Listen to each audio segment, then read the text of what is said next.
We have another update to provide. It is an update on the psychology of churn research that we've been doing.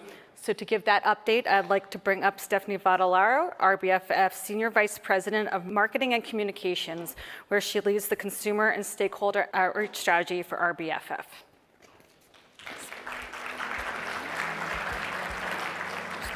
Thank you, Joanne. Hello, good morning.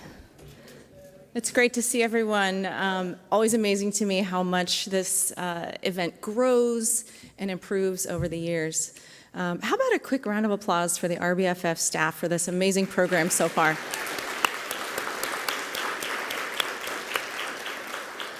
So I want to take a few minutes, and I know we're running a little behind schedule. I'll try to be quick, to update you on a really important project we've been working on to improve retention rates in fishing and boating.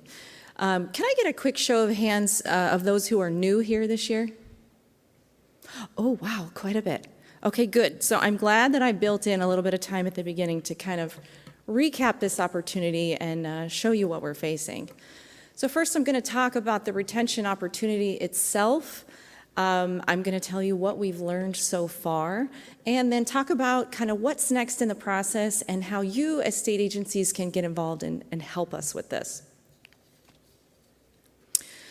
So RBFF has traditionally been focused on recruitment, getting those new anglers into the fold, the new audiences, the folks who didn't grow up doing it, haven't been doing it their whole lives.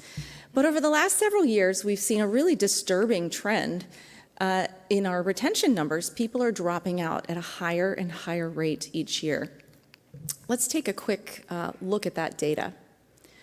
So here's your fishing participation from 2010 to 2022.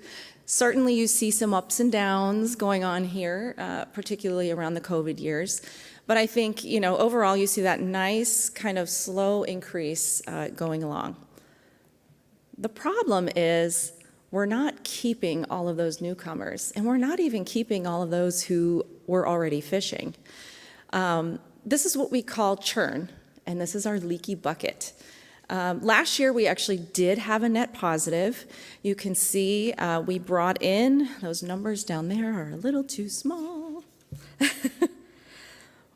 14 million either started new or returned to the activity, and we lost 12 million. So we netted out at 54 million for the year, but that's not always the case. In a lot of cases, we're losing people at a higher rate than we're bringing them in, and that's been accelerating over the years. Here's a chart that shows that. That top section, those are our newcomers. They're newcomers and are returning, has been a nice, healthy increase over the years. That's what we want to see. That's what the Take Me Fishing campaign has been aimed at doing. But look at that lower line, that dark blue. We used to hover around 4, 5, 6 million lost every year, and that was a solid trend for several years. And then we started to see 9 million, 9.2 million, 8 million, 14 after COVID, not completely unexpected, but then we only rebounded to 12. So given we're the organization charged with participation, it's not something we can ignore. It's something we had to dive into. And with some direction from our board, we started a massive 4-phase research project last year, working with a global research firm called Ipsos. And I'm going to tell you a little bit about what we've learned to date. I will note, these are very high-level learnings. The report has a lot more details, and when we get to the point where we're ready to release it, all the data nerds out here can dig into that and have all the information you ever wanted. So, phase 1, we wanted to get a level set on what are the motivators and what are the barriers. This is something we do on a regular basis. But as a basis for this project, we wanted to do a fresh evaluation of this. And this time, instead of doing it via survey, we went out into the social world. And we looked about what people are talking about on social, good and bad, about fishing and boating. The motivators, I don't think will surprise anyone. People fish and boat because they enjoy the outdoors. They enjoy the family bonding that comes with it and the nostalgia, that remembrance of going out with the grandparents and the parents when they were younger and wanting to pass it along to their children. Now, when you get to the barriers, there's a whole whole lot more there to deal with. And I will say that most of these we've seen before. Not too many surprises here. One that popped up we have not seen before was sexism. Perhaps because we were asking in a social space, maybe people felt more free talking about it there, or we didn't ask about it specifically in a survey, but that's something we want to keep an eye on moving forward. I could run through this list, but it's the lack of skill, lack of patience, accessibility. It's not knowing how to do it, not knowing where to go, particularly for those who didn't grow up with it. Phase 2, we wanted to dig deeper into those motivators and barriers with qualitative research. So we did focus groups. We found people who had lapsed from fishing and boating and had deep conversations with them about the why. And again, there's a lot of data behind phase 2. I'm just going to give you a snippet of the highlights today. The first key learning, fishing and boating unlock core memories. Nostalgia and happiness on the water. That's consistent with what we saw in that first look at the social research. It's consistent with what we've seen in other reports. Secondly, those primary barriers fall into 5 main categories: time-starved, financial pressures, significant life shift, environmental concerns, and logistics. And you'll see there's a little fish on the time-starved. That was the highest ranked for fishing as an activity.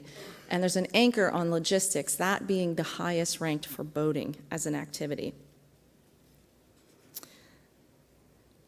Now, when you get to our third kind of key finding from here, what are people doing if they're not fishing and boating? How are they spending their time? I know that chart is a little hard to read, so I called it out in the notes at the top. They're cooking. They're spending time with their family, and they're reading. Those are the top 3 priorities. And I think the really good news out of that is fishing and boating fit really nicely into those first 2, right? The cooking piece and the spending time with family. So what's next in the research?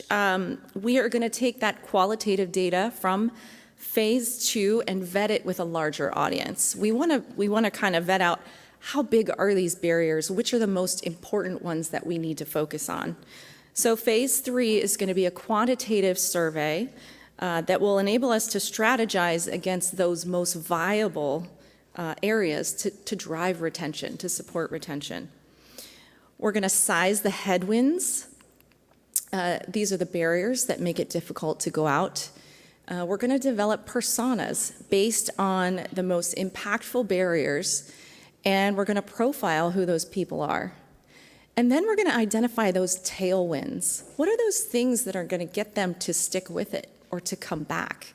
What will encourage them to do it more? And then in phase 4, we're going to actually take some of those folks' comments, put them on video, bring them to life with real persons, real personas that we can share with you, the industry, to really get that deep understanding of why they left the activity and how we might get them to come back. So how you can get involved, when we get all of this wrapped up, hopefully in late spring, May-ish timeframe, we're going to start communicating with you all the findings from this research. And I think it goes without saying that states have a really huge opportunity to affect retention. You have the customer data, you have the information on who these people are. You can break them down, most of you, by age, life stage, activities. So there's a lot of key data points that we're going to be putting out that you can activate on behalf of the industry. When we have the final results from this massive 4-phase research project, we are going to shout them from the mountaintop. We'll, of course, announce in all of our communication channels. We will certainly host a webinar or a series of webinars where we will roll out the data, help you understand how you can use it in your marketing and communications. And we'll produce infographics and any other supporting materials that will make it easier for you to implement this research. So that's a basic summary of where we are, this opportunity we have in front of us, and what we're doing to tackle it. Please be sure to follow us for all the latest news and information on this research project. I don't know, do we have time for questions, or do we need to move on? We have time for a couple of questions if anyone has them. Bear in mind, I'm not the researcher. Glenn.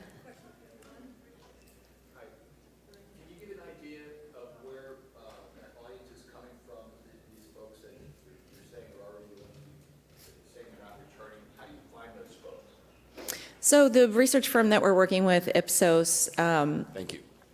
they do panels like this all of the time, right? And they have access to thousands and thousands of consumers, and they're literally polling them on a variety of different things, like did you fish? How long ago was it? So working with them, we identified a set of criteria to identify people to be part of this survey, and that's how that works. Yep. Anything else? Any other questions? Okay. Then I'll let us catch back up on things here. Thank you so much for your time, and as soon as we have more information to share with you, I will get that out to you. Thank you.